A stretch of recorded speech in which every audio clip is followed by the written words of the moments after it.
اور نفری کی تعداد اچھی خاصی تھی. کہتے ہیں کہ 40 یا 50 کے قریب لوگ تھے، جس میں یقیناً جیل کا عملہ بھی کچھ ہوگا. جیل سپرنٹینڈنٹ بھی تھے، ڈیپوٹی سپرنٹینڈنٹ بھی تھے، لیکن رینجرز کی نفری بھی بھاری تعداد میں وہاں موجود تھی. اور بیرکوں پہ دھاوا بولا، چھاپا مارا، یا جو بھی سمجھ لیں. تو 4 بیرکیں جو ہیں وہ، جن میں ایم کیو ایم کے کارکنان تھے،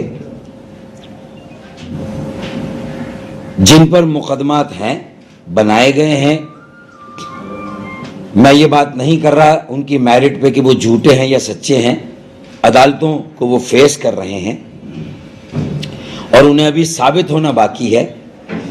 اور جیل مینول کے مطابق انہیں جو جائز سہولیات ملنی چاہیے، یا ان کا جیل مینول میں جو رائٹ بنتا ہے، تو وہ رائٹ انہیں ملنا چاہیے. لیکن ان کے وہ تمام جملہ حقوق اس دھاوے کے بعد، یا اس چھاپے کے بعد، یا اس کارروائی کے بعد، چلیں یہ لفظ لے لیں کہ انہیں barrack number 18، barrack number 19، barrack number 24 اور بیرک نمبر 25، ان 4 بیرکوں سے کم از کم ایم کیو ایم کے 40 انڈر ٹرائل قیدی، جن کے مقدمات زیر سماعت ہیں، انہیں وہاں سے نکالا گیا. اطلاعات یہ ہیں کہ ان پر تشدد بھی کیا گیا، انہیں ڈرایا گیا، خوف زدہ کیا گیا. پھر اس کے بعد انہیں بند وارڈ کر دیا گیا. اب واضح رہے کہ یہ 40 افراد ہیں، کارکنان ہیں، زیر سماعت جن کے مقدمات ہیں، یہ قیدی ہیں، اور ان پر کوئی جرم ثابت نہیں ہوا ہے. اور یہ جیل مینول کے مطابق جیل میں اپنا وقت کاٹ رہے ہیں، اپنے مقدمات کا سامنا کر رہے ہیں. اب اس موقع پر یہ کارروائی وہاں پر ہونا، ان پر تشدد کیا جانا، انہیں زد و کوب کیا جانا اور بند وارڈ کیا جانا، یہ ایک طرح سے سزا ہے. بند وارڈ کا مقصد ہے کہ آپ نے جیل مینول کی ساری سہولتیں ان سے واپس لے لیں. کیوں؟ اخبار میں کوئی خبر نہیں ہے، کوئی اعلان نہیں ہے کہ 40 قیدیوں نے کوئی جیل مینول کو توڑا ہو، کوئی نظم و ضبط کی خلاف ورزی کی ہو. اس طرح کی کوئی رپورٹنگ نہیں ہے.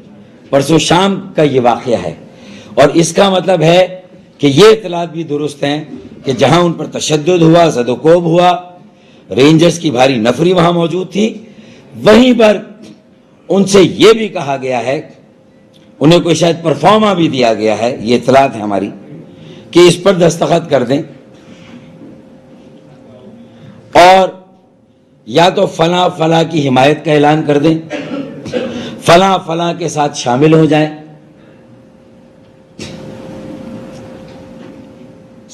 فرق صاف ظاہر ہے. اگلوں کو اس سازش کے پیچھے جو امید تھی کہ لائنیں لگ جائیں گی، لوگ جوک در جوک آئیں گے، ظاہر ہے ایسا تو کچھ بھی نہیں ہو رہا. تو اس کا مطلب ہے کہ اب ایک ہی طریقہ ہے جو کمزور سے کمزور کیفیت میں کارکن ہو سکتا ہے، جو کمزور پوزیشن میں ہو سکتا ہے، سرکاری حراست میں ہو سکتا ہے، جو پابند سلاسل ہو سکتا ہے، اسی پر ریاستی طاقت کو آزمایا جائے، اسی پر ریاستی دباؤ ڈالا جائے اور ان کی وفاداریوں کو خریدا جائے، یا انہیں تشدد کر کے، خوفزدہ کر کے، ڈرا دھمکا کے، ان کے گھر والوں سے ان کی ہفتہ وار ملاقاتوں کو روک کے جو انڈر ٹرائل پرزنر کا رائٹ ہے، کہ وہ اپنے گھر والوں سے ہفتے میں 1 مرتبہ مل سکتے ہیں. یہ جیل مینول میں ہے. تو جیل مینول کی یہ ساری جائز سہولتیں اور ایک بنیادی حق جو کسی بھی انڈر ٹرائل قیدی کا ہوتا ہے، وہ 40 قیدیوں کا جن کا تعلق ایم کیو ایم سے ہے، جو کہ زیر سماعت ہے جن کی مقدمات، انہیں بند واٹ کر دیا گیا. اب بند واٹ کا مقصد یہ ہے کہ صبح فجر سے لے کر مغرب تک انہیں ان کی کھولیوں سے نکال کر ان کی بیرکوں میں گھومنے پھرنے کی، بیٹھنے کی اجازت ہوتی ہے. مغرب کے بعد پھر انہیں ان کے سیل میں، کھولیوں میں، کمروں میں بند کر دیا جاتا ہے. لیکن اب بند واٹ کا مقصد ہے کہ فجر سے لے کر مغرب تک بھی انہیں ان کے سیل، کھولیوں یا کمروں سے باہر آنے کی اجازت نہیں ہے. لاک اپ کر دیا گیا ہے. اور لاک اپ تھانے میں کیا جاتا ہے، جیل میں لاک اپ مغرب سے لے کر صبح فجر تک لاک اپ کیا جاتا ہے. یہ جیل مینول ہے. یہ ان 40 قیدیوں کی، ایم کیو ایم کے کارکنوں کی کہ بنیادی حقوق کو پامال کرنے کے مترادف ہے. ان کے بنیادی حقوق سے انہیں محروم کیا جا رہا ہے. ہم انتظامیہ کے، حکومت کے، قانون نافذ کرنے والے اداروں کے اس عمل کی سختی سے مذمت کرتے ہیں، سخت ترین الفاظ میں مذمت کرتے ہیں، اور وزیر اعظم نواز شریف سے، وزیر داخلہ چودھری نثار سے اور وزیر اعلیٰ سندھ اور وزیر داخلہ سندھ، ان چاروں افراد سے اور chief of the army staff general Raheel Sharif صاحب سے بھی اس واقعے کی تحقیقات کا مطالبہ بھی کرتے ہیں. اس کے پس پردہ جو محرکات اور مقاصد ہیں ان کو بھی بے نقاب کرنے کا، تحقیقات کر کے بے نقاب کرنے کا مطالبہ کرتے ہیں. اور یہ جو کھیل کھیلا جا رہا ہے اور جو لوگ یہ کھیل کھیل رہے ہیں، ہم جنرل راحیل شریف صاحب سے، وزیر اعظم پاکستان سے، وزیر داخلہ وفاقی حکومت سے، وزیر اعلیٰ سندھ سے، وزیر داخلہ سندھ سے، ان پانچوں جو کلیدی عہدوں پر فائز افراد ہیں، ان سے یہ اپیل کرتے ہیں، مطالبہ کرتے ہیں کہ ان 40 ایم کیو ایم کے کارکنان اور قیدیوں کی جو جائز بنیادی سہولتیں اور حقوق ہیں ان کو بحال کیا جائے. جو حقوق غصب کیے گئے ہیں، چھینے گئے ہیں، انہیں سزا دی گئی ہے، وہ کسی پرفارمر پر سائن نہیں کر رہے، وہ کوئی بات سن نہیں رہے، مان نہیں رہے، اپنی وفاداریاں تبدیل نہیں کر رہے، اور شاید انہوں نے اپنی وفاداریاں بدلنے سے انکار کر دیا ہے، کسی لالچ میں نہیں آ رہے، کسی دباؤ میں نہیں آ رہے، تشدد کا نشانہ بن رہے ہیں، جیل میں بند وارڈ ہو گئے ہیں. تو ہم یہ سمجھتے ہیں کہ اب یہ اوچھے ہتھ کنڈے بھی شروع کر دیے گئے ہیں جو 1992 میں بھی شروع کیے گئے تھے، جو اس وقت کا تو وتیرہ تھا. لیکن اب تک جب ہم یہ کہہ رہے ہیں سازش ہے، ہمارے پاس بھی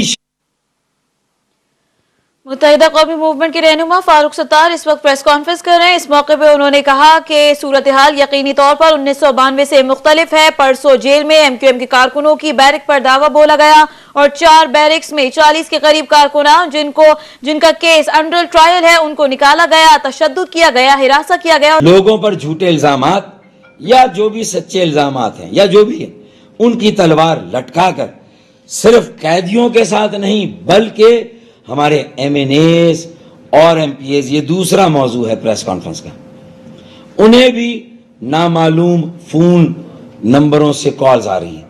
اب ہمارے پاس ذرائع اور طریقے نہیں ہیں کہ ہم ان فون کرنے والوں کا پتہ چلا سکیں، معلوم کر سکیں یہ کون لوگ ہیں اور کیوں فون کر رہے ہیں, کہاں سے کر رہے ہیں اور کیوں کر رہے ہیں. اگر یہ فون کالز اٹینڈ کرتے ہیں تو ان سے کہا جاتا ہے کہ وہ بہتر ہے, مناسب ہے کہ وہ بھی وہاں کا رخ کریں,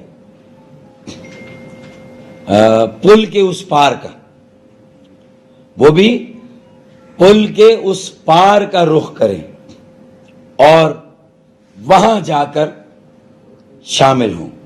یہ ایم این ایز اور ایم پی ایز کو بھی کچھ, بہت زیادہ نہیں لیکن کچھ ایم این ایز اور کچھ M N is M P is نے نامعلوم فون نمبروں سے, private know call I D لکھا ہوتا ہے نا, اس سے جو بھی کال آ رہے ہیں وہ اٹھا نہیں رہے. تو اس طرح کی کالز آ رہی ہیں اور انہیں یہ مشورہ دیا جا رہا ہے, کسی حد تک دھمکی آمیز لہجے میں یہ مشورہ دیا جا رہا ہے جو کہ اچھی بات نہیں ہے. پھر ہمارے جو گمشدہ ساتھی ہیں ان کے اہل خانہ سے بھی رابطے کا سلسلہ جاری ہے, نامعلوم نمبروں سے انہیں کالز آ رہی ہیں. پھر ہمارے اور جو زیر حراست پابند سلاسل ساتھی ہیں ان کے اہل خانہ سے بھی اب رابطے ہونے. تو اس کا مطلب اب اگلا ٹارگٹ ایم این ایز اور ایم پی ایز کے ساتھ ساتھ جیل میں جو ایم کیو ایم کے قیدی ہیں, زیر سماعت جن کے مقدمات ہیں, جو پابند سلاسل ہیں, اب ان کے اوپر پریشر اور دباؤ بڑھایا جا رہا ہے. اور ہاؤس ٹریڈنگ ہے, ان کی وفاداریاں جو ہے وہ ہارس ٹریڈنگ کی جا رہی ہے. وہ وفاداریاں تبدیل کرانے کے عمل کو ہارس ٹریڈنگ ہی کہتے ہیں. تو اب یہ وہ جو کمزور طبقہ ہو سکتا ہے اس پر پریشر ڈالا جا رہا ہے. تو میرے خیال میں یہ ایک حال ہی میں اتنا بھرپور مینڈیٹ حاصل کرنے والی جماعت ایم کیو ایم, پاکستان کی چوتھی بڑی سیاسی جماعت, جس نے لاکھوں لوگوں کے ووٹ سندھ سے حاصل کیے ہیں, سندھ کی دوسری بڑی جماعت ہے. کراچی, حیدرآباد, میرپور خاص میں جس کی منتخب کونسل کامیاب ہوئی ہے, میئر اور ڈپٹی میئر منتخب ہونے والے ہیں. اگر اس جماعت کو دیوار سے لگایا جائے گا, جو کہ اب واضح ہوتا جا رہا ہے, اور پھر اس طرح کی کوئی سازش کی جائے گی, تو کیا اس کے کیا اثرات مرتب ہوں گے ہمارے ووٹ بینک میں, ہمارے ووٹرز کے ذہنوں میں, ہمارے حامیوں میں, ہمارے کارکنوں میں. میں سمجھتا ہوں کہ کوئی اچھے اثرات مرتب نہیں ہوں گے.